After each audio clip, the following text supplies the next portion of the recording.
Généralement, quand on fait venir l'exorciste, on a beaucoup de monde. C'est un sujet qui attire les gens.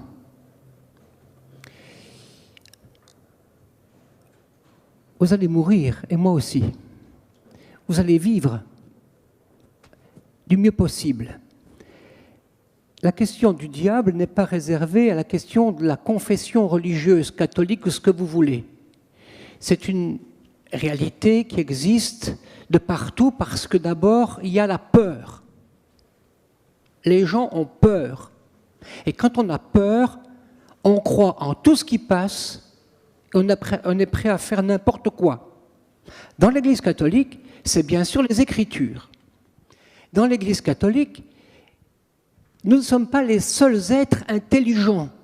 Vous avez parlé de l'intelligence artificielle, l'intelligence contemporaine, l'intelligence dans les médias ou ailleurs. Si vous avez fait HEC, vous devez bien savoir qu'on peut faire ce que l'on veut avec qui que ce soit. Il suffit de le décider et je peux emmener monsieur là où je veux, si je le veux, du moment que j'applique la règle du diable. Il y a une règle systématique qui marche à tous les coups.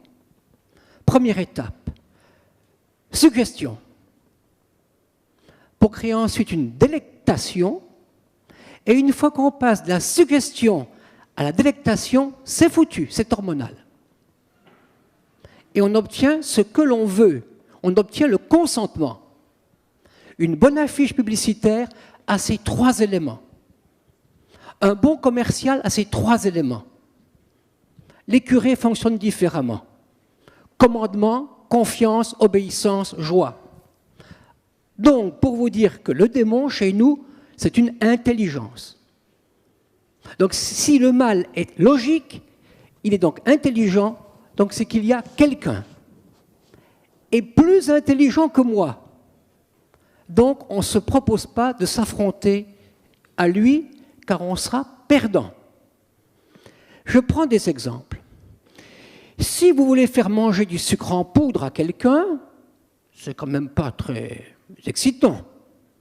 Il faut toujours utiliser, par exemple, en haut, toujours le haut. Après à droite, après à gauche, sur l'affiche et en rond. Béguincé. Vous ne dites même plus de quoi il s'agit. Vous pouvez dire Hermès, vous pouvez dire Lacoste. Tout de suite, vous êtes déjà en délectation. Mercedes-Benz, vous serez en délectation. iPhone, vous serez en délectation. On ne dit même plus le nom du produit. En dessous, béguincé. Sur fond jaune, écrit en rouge. Car chez les scouts, on sait très bien qu'entre la confiture jaune et la confiture rouge, c'est la rouge qui part le premier. La jaune restera. Béguincé, sucre en poudre. Avec quoi va-t-on vous faire avaler du sucre en poudre? L'alcool, on va vous le servir dans des beaux flacons. Il faut du chic, il faut du riche, il faut du fier, il faut du noble, il faut une coupe en cristal. Et avec quoi allez-vous manger du sucre en poudre? Avec du chic, du fort, avec des fraises, mais avec des framboises. Et il faut faire baver les 5 sens. La délectation, c'est avec les 5 sens. L'ouïe, la vue, l'odorat, le goût, le toucher. Les 5 portes pour le diable. C'est la tentation que vous décrivez, c'est bien ça? La tentation, oui. On peut passer, après, les 3 modes du diable peuvent être tentation, obsession ou possession. Mais c'est logique. À la fin, vous verrez à côté du pot de framboise une petite feuille de menthe verte. Une feuille de menthe verte. Et à côté, un pot de yaourt vide avec la cuillère dedans. T'es le dernier, dépêche-toi. Il n'y a plus que toi qui n'as pas mangé. De toute façon, on peut faire ce que l'on veut avec qui l'on veut. Il suffit simplement de s'en donner la peine et de trouver la faille. Bien. Est-ce le diable ou est-ce nous? N'est-ce pas en nous tout ça? D'accord.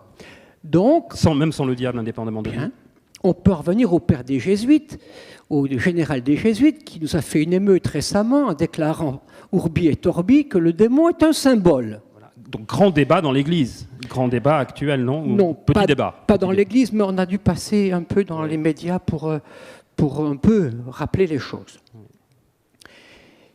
Dans l'Écriture sainte, vous avez donc le problème du bien et le problème du mal. Si vous mettez le bien et le mal à parité, vous devenez manichéen. Absolument. C'est-à-dire c'est une secte, une hérésie, dont relèvent les cathares, les albigeois et d'autres sectes. Les bogomiles. Voilà. Oui, j'ai dû chercher votre nom. Bien. Donc, toujours est-il, nous croyons à l'existence donc d'êtres invisibles qu'on appelle les anges. Vous y croyez, vous n'y croyez pas. Vous les remplacerez par quelque chose d'autre. Les anges, nous ne sommes pas les seules créatures créées. Parmi les anges, il y a les anges tous créés bons, tout a été créé bon. Mais comme ce sont des créatures, ils avaient une vocation.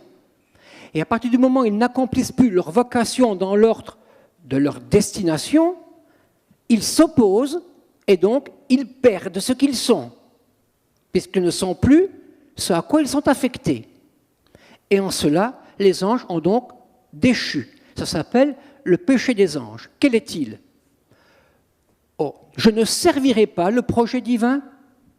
Et le projet divin relève de l'ordre de la création et de l'ordre de l'adoration.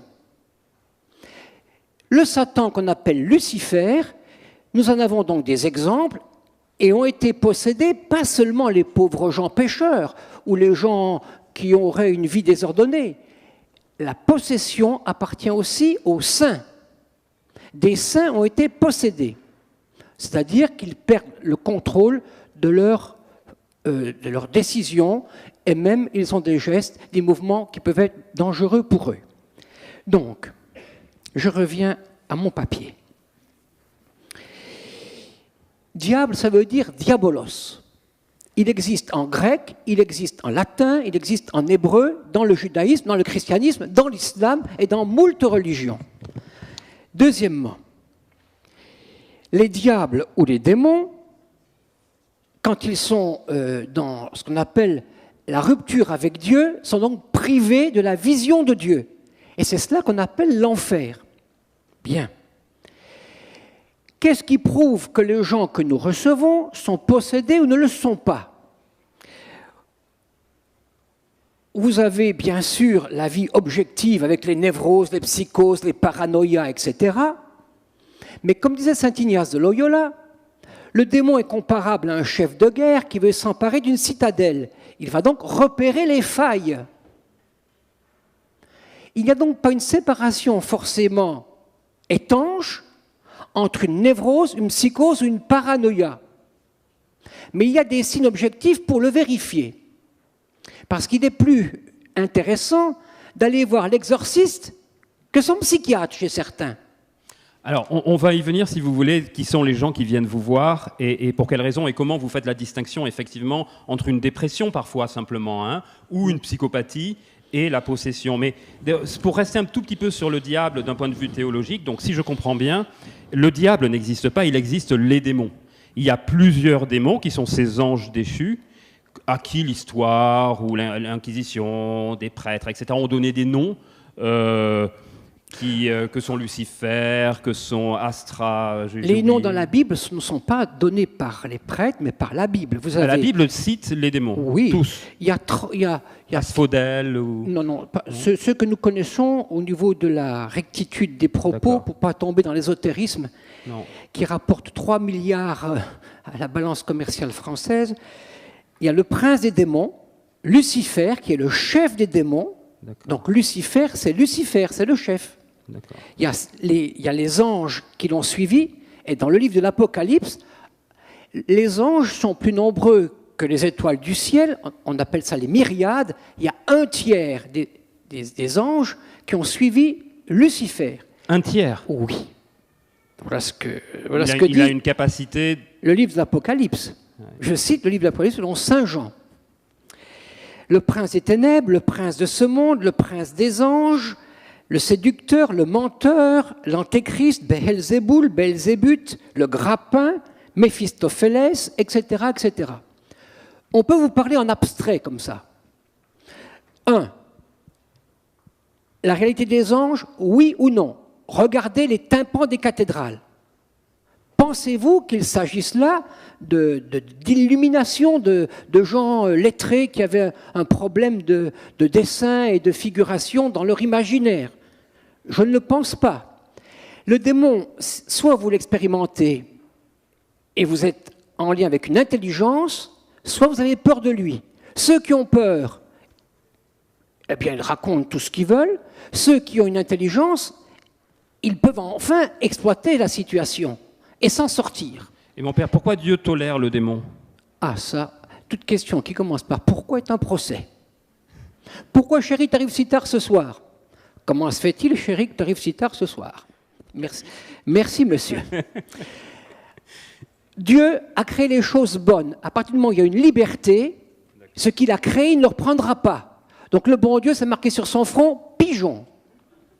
Ça, sachez-le. Le bon Dieu n'exige rien, il donne tout. Il perd. Donner égale perdre. Du moment qu'il a créé les anges, il ne peut plus les détruire. Donc ils sont là, et ils sont bien vivants. La volonté démoniaque, ce n'est pas simplement une volonté de détruire ce qui appartient à Dieu, c'est aussi une persévérance dans le mal, qui les détruit eux-mêmes. L'enfer, c'est aussi ça, c'est de persévérer dans sa position. Donc c'est une sorte de névrose aussi. Parce que le plus névrosé, le plus psychopathe, c'est le démon lui-même. Lui-même rassemble toute la psychiatrie. Et il est psychiatrique. La question de la liberté humaine, le démon ne peut pas l'emporter, par exemple. Impossible. Il peut nuire à l'homme, il peut créer des accidents. Ce n'est pas réservé au cinéma américain. Mais en principe, vous avez le livre de Job, regardez le livre de Job, l'Ancien Testament en parle et le Nouveau. Jésus a passé son temps à dire aux apôtres, guérissez les malades et chassez les démons.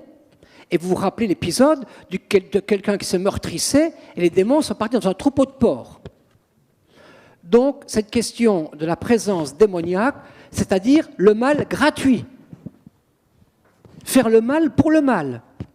Refuser de pardonner. Chercher sa vengeance. Maudire. Et donc, il y a des gens qui viennent vous voir, et d'ailleurs, il y a un prêtre exorciste dans tous les archevêchés, je crois, ou les évêchés simplement? Normalement, d'après le droit canon, chaque évêque est tenu de donner à son diocèse un exorciste. Mais vous savez que quand il y a un exorcisme, il peut y avoir des dommages par rapport à la personne qui est possédée comme par rapport au prêtre qui exerce l'exorcisme. Et on a parfois eu des drames avec des morts qui ne sont pas forcément liés à des faiblesses cardiaques ou à des tensions artérielles qui ont été désastreuses, mais il faut être assez prudent.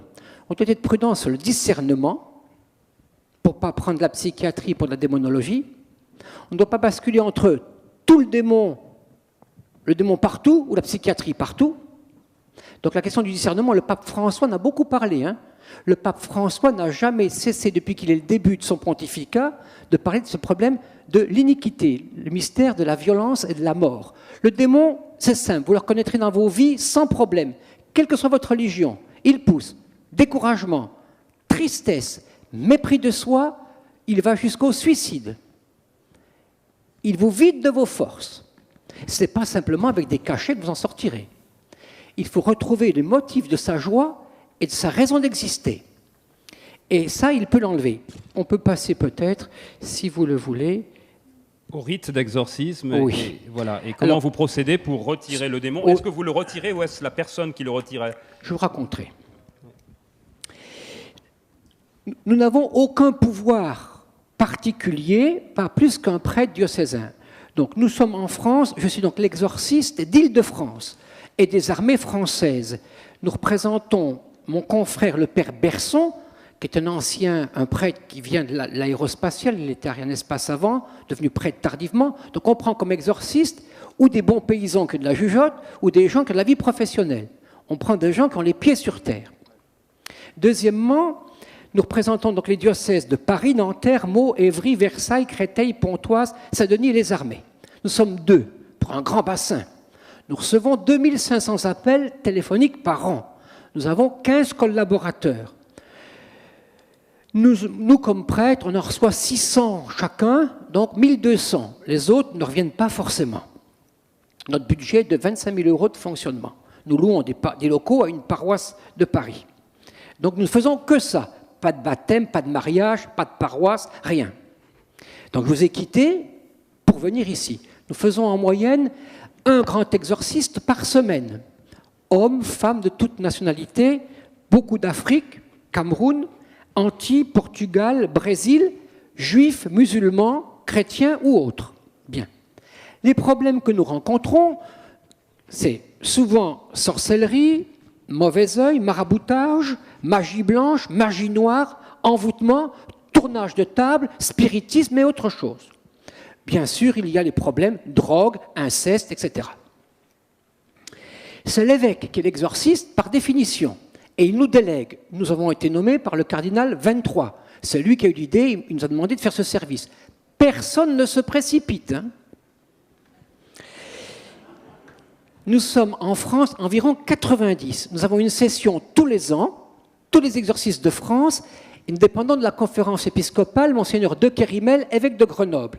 Et tous les 2 ans, nous avons un congrès à Rome avec tous les exorcistes du monde entier. Bien. Donc c'est un sujet qui n'est pas dans la presse, on n'y tient pas, parce que le démon a toujours un tempérament à attirer la curiosité. Les exorcismes, nous les faisons dans une chapelle, il y a toujours 2 prêtres, on les fait à 2. Pourquoi? Si je tombe sur une nymphomane et qu'elle va à France Info, je suis foutu. Eh oui, j'ai intérêt à avoir des placards avec des bureaux avec des vitres maintenant, hein. Sinon, t'es mort. Deuxièmement, donc nous recevons dans la chapelle, nous n'attachons pas les gens, parce qu'ils peuvent se blesser. Alors, je prends l'exemple d'une jeune fille, mettons que je vais l'appeler Delphine. Delphine, 23 ans, vient nous voir. Pas de problème. Je la reçois en privé, je l'écoute pour le motif qui est le sien. Trouble intérieur, gêne quand elle prie. Le démon est l'ennemi du bon Dieu. Il ne veut pas que le dessein de Dieu s'accomplisse. Bien. Je le dis parce que on le voit. Cette jeune femme qui est d'origine portugaise, elle a à peine son BEPC, elle n'a pas eu son bac, elle garde des enfants, elle fait du babysitting, point barre. Mais elle va mal. Elle est poussée au suicide, elle a des troubles intérieurs, elle n'arrive plus à prier, elle a le dégoût d'aller à l'église, elle a des pensées qui lui échappent. Bien. On la reçoit sur une chaise, très simplement, et il y a un rituel. Le rituel, c'est ce livre qui, en France, n'est pas en vente à la procure dans d'autres librairies. Nous ne l'avons que pour les exorcistes remis par l'évêque. C'est marqué rituel de l'exorciste. Voilà, prière de supplication. Sinon, on aura des gens qui vont s'en servir pour faire du marketing, vendre le truc. Il y a plein de faux prêtres, plein de faux curés, plein de faux exorcismes. Je vous préviens. Tout un business possible autour de ça. 3 milliards de bénéfices nets. Et les gens marchent, hein. Les gens marchent, c'est impressionnant. Et pas simplement la concierge du 16e. Ça peut être l'avocat de la défense. Ça marche. Les gens, quand ils ont peur, ils s'adressent à tout ce qui passe. Il n'y a plus de logique. Bien, le rituel est très simple. C'est comme une liturgie de baptême. Mais, quand nous commençons, on commence la litanie des saints. Saint Pierre, Saint Paul. La fille commence à se tordre les mains. La tête commence à bouger. Elle ne tient plus sur sa chaise. On dit, pardon, Saint Antoine, Saint Pierre, Saint Paul, Sainte Thérèse de l'Enfant Jésus. Et là, elle change de voix, elle se met à hurler. Pas celle-là! Pas celle-là! Et après, on continue normalement une liturgie qui n'a rien de plus terrifiant qu'une liturgie de mariage. Hein, ou de... Bien. Donc c'est des prières hein, et des injonctions aux démons qui sont... Non, il n'y a pas d'injonction aux démons pour l'instant. Les injonctions aux démons, ce sont ce qu'on appelle l'impératif. L'injonction aux démons, elle est très simple. Je vais vous la dire très simplement. C'est « Je t'adjure, Satan ». On lui parle directement. D'accord. « Je t'adjure, Satan, sors de cette femme ». On ne crie pas. Je n'ai jamais crié. Là, je crie plus que je n'ai jamais crié. Et là, à ce moment, la personne peut baver, crier, vider son estomac en quantité de flotte à n'en plus finir, on ne sait pas d'où ça sort. Elle hurle plus qu'elle a de poumons à respirer. Et là, je me rappelle, cette fille, et ils peuvent avoir des connaissances sur notre vie privée. Et à ce moment, elle se met à parler. En lui disant « tais-toi ». On ne parle pas avec le démon, c'est une règle. Tais-toi, retourne en enfer. Il peut répondre « non, je suis mieux ici ». On dit simplement « gloire au Père, au Fils et au Saint-Esprit ». Il dit « non, gloire à moi, à moi, à moi ». Et alors, lors d'un exorcisme, il fait au prêtre qui était là, mais qui est maintenant évêque d'un brillant diocèse français, « toi, croissant au beurre, tais-toi ». Croissant au beurre, tais-toi. Vous rigolez, hein? Moi aussi. Mais à la fin, on lui dit, mais pourquoi il t'appelait croissant au beurre? Et l'autre devient tout rouge, un bon gros dominicain. Je l'ai déjà confessé. Ah! Oui, l'autre jour, je rentrais de Rome, à l'aéroport, j'avais faim, j'ai mangé 10 croissants au beurre. Quel cochon! Quel cochon! Vous voyez, l'histoire est drôle, mais le but, c'est de décourager l'homme de la bonté de Dieu. Le bon Dieu, il est bon. Il est facile d'aller au paradis. Le démon vous fait croire que c'est difficile, que la religion est compliquée et que vous n'y arriverez jamais. Faux, faux, faux. Le bon Dieu, pigeon. Pour en rien, vous entrez au paradis. Intéressant. On avait fait l'exorcisme pendant 1 heure. Et nous formions d'autres exorcismes. Nous formions un exorcisme du Canada qui était présent. Lui, il croit psycho, c'est psycho, c'est psycho. Le gars, il en a eu pour sa fête. 1 heure de liturgie, fatigué, debout. Mon vieux prêtre de 83 ans, on dit, bon, maintenant, on avait prié la prière. Maintenant, on a dit notre chapelet. Et ça grognassait, mais bon. Et la fille, une salle de sport, le Vitatop, c'est moins fatigant, je vous assure. Ça se tord, ça se cape, ça se plie, ça crache, ça roule, ça gémit. En silence, prions. Au bout de 4 secondes, elle se met à hurler. Je déteste le silence. Pas de silence pour les hommes. Il ne faut pas de silence. Il ne faut pas que les hommes se mettent à genoux. Nous, les curés, on se dit à genoux, pas à genoux, tradis, progressistes, enfin, ils se battent entre eux. Mais ce n'est pas ça. Toute personne qui veut s'approcher de Dieu trouvera sur sa route un empêchement pour le faire. Derrière, il y a la haine. Le démon se caractérise par une violence que je ne trouve nulle part ailleurs. Même dans mon ministère, je suis bien naïf. Même quand vous rencontrez quelqu'un, vous pensez ça qui peut être méchant. Et quand vous rencontrez la méchanceté, ça vous fait très mal. Mais là, vous avez de la méchanceté. Et là, il fait. Très bon prédicateur. Hein. Il connaît parfaitement l'évangile. Il fait. Le silence de Jésus devant Pilate, insupportable. Le silence de Jésus sur la croix m'a tué. Pas de silence. Et après.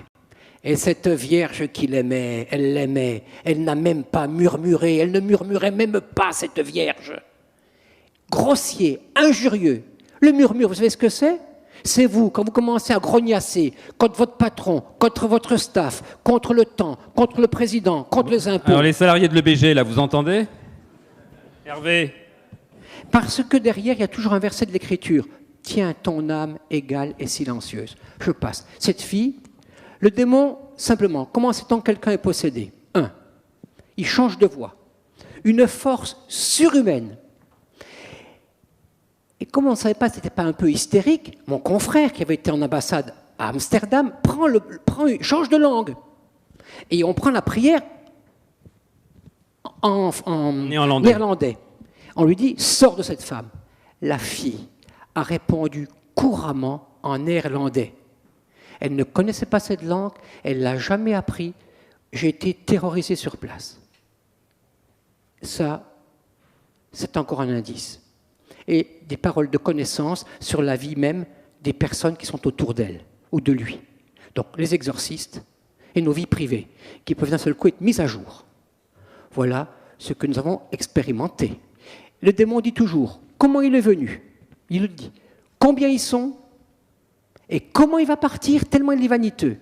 À la fin, il a fait. On disait la prière à Saint-Michel. Moi, j'étais en retrait, je dis à mon confrère une fois, elle explose. Refais la prière, elle explose 3 fois, et là, intérieurement, je me disais, mais comment on va s'en sortir avec cette pauvre fille? On va fermer juillet et août, qu'est-ce qu'elle va devenir? Et là, éclatement de cris, mais qu'elle y aille donc à Lourdes, cette Vierge l'attend. Bien. Nos évêques, qui n'ont jamais vu d'exorcisme et qui nous nomment exorcistes, on leur dit, mais Monseigneur, venez voir. Et on les invite pour qu'ils voient. On ne peut pas savoir si quelqu'un est possédé tant qu'on n'a pas fait la prière d'exorcisme. Et si ça y a des signes, je termine, quand on l'a fait, nous avons des trucs et des leurres. On a de l'eau qui n'est pas bénie, et on la jette, et s'il y a des grognasseries, on dit, toi, tu es en train de me rouler. On a la guerre des Gaules de Jules César en latin, on fait du latin, et les gens disent, c'est du latin, ça va marcher. Et là, non, c'était la recette de cuisine ou la guerre des Gaules. Donc on a des trucs. Mais sachez une chose... C'est ce qu'on appelle de l'A/B testing dans nos métiers. Merci beaucoup. Eh oui. Conclusion, dans la vie, tout est permis. Nous les cathos, on le sait. Nous, on peut tout faire. Mais tout n'est pas profitable. Et comme on dit dans la marine, qui pisse contre le vent se mouille les chaussettes. Ne négligez pas le vent, ne négligez pas l'existence du démon. Et vous savez que quelqu'un est en mauvaise piste quand, précisément, il ne sait plus ni pardonner, rancune, procès et méchanceté.